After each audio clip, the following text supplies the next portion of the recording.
For example, there are many human beings who say that Bhagwan Rajneesh, he's Almighty God. Once during question answer time, there was a Hindu brother who told me, Brother Zakir, we don't believe Bhagwan Rajneesh to be God. And I told him, I never said that the Hindus believe Bhagwan Rajneesh to be God. I said some people, many people believe Bhagwan Rajneesh to be God. I've read the Hindu scriptures. Nowhere do the Hindu scriptures say that Bhagwan Rajneesh is God. Let's put this Bhagwan Rajneesh to the test of Surah class. The first is, Kul huwallahu ahad. Say, he is Allah, one and only. Was Rajneesh one and only? Was he the only human being who has claimed to be God? There are many, hundreds. And in this country of ours, in India, there are thousands of men who have claimed to be God. But a Rajneesh Bhakt will say, no, he is unique. Let's go to the next test. Allahus Samad. Allah, the absolute and eternal. Was Rajneesh absolute and eternal? When you read his autobiography, it's mentioned in the autobiography of Rajneesh that he was suffering from diabetes mellitus, from asthma, from chronic backache. Imagine Almighty God suffering from diabetes mellitus, from asthma, from chronic backache. And the third test is, Lam yulid valam yulad. He begets not, nor is begotten. We know that Bhagwan Rajneesh, he was born in the state of Madhya Pradesh, and he had a mother and father. And in the year 1981, he goes to America, he goes to USA, and he takes thousands of Americans for a ride. And in the state of Oregon, he starts his own village, which was called as Rajneeshpuram. Later on, the American government, they arrest Bhagwan Rajneesh and they put him behind bars in prison. And Bhagwan Rajneesh says that the American government gave me slow poisoning. Imagine Almighty God being slow poisoned.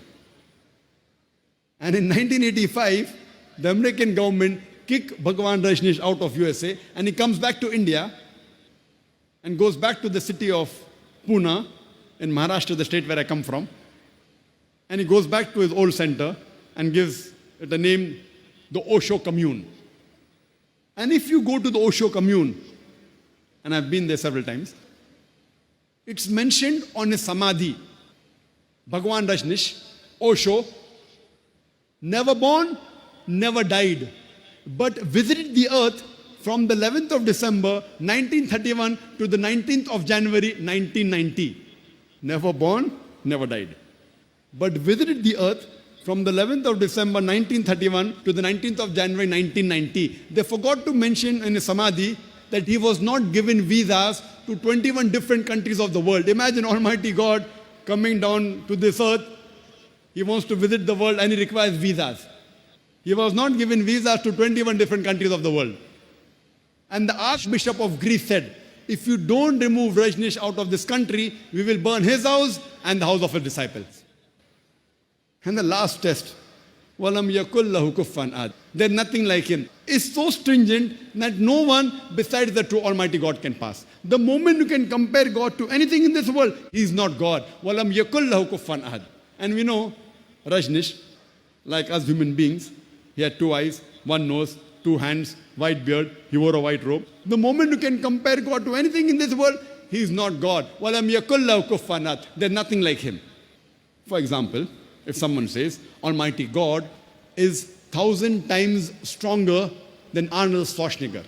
You might have heard the name Arnold Schwarzenegger, the person who got the title Mr. World, the strongest man in the world, Mr. Universe, the strongest man in the universe. If someone says, Almighty God is 1,000 times stronger than Arnold Schwarzenegger, the moment you can compare God to anyone, whether it be Arnold Schwarzenegger, whether it be Dara Singh, whether it be King Kong, whether it be 1,000 times or 1,000,000 times, the moment you can compare God to anything in this world, He is not God. Walam yakul lahu kuffan ahad. There's nothing like Him. This is a 4-line definition, which is given in the Quran, in Surah Ikhlas, chapter number 112, verse number 1 to 4. That anyone who you claim to be Almighty God, if he fits in this 4-line definition, we Muslims have got no objection in accepting that person as Almighty God. So whichever God you're worshipping, I would like to tell the audience here and all my brothers, as well as my sisters, that whichever God you're worshipping, put him to the test of Surah Ikhlas. If that God passes the test of Surah Ikhlas, he is a true God. If he does not pass the test of Surah Ikhlas, he is not a true God.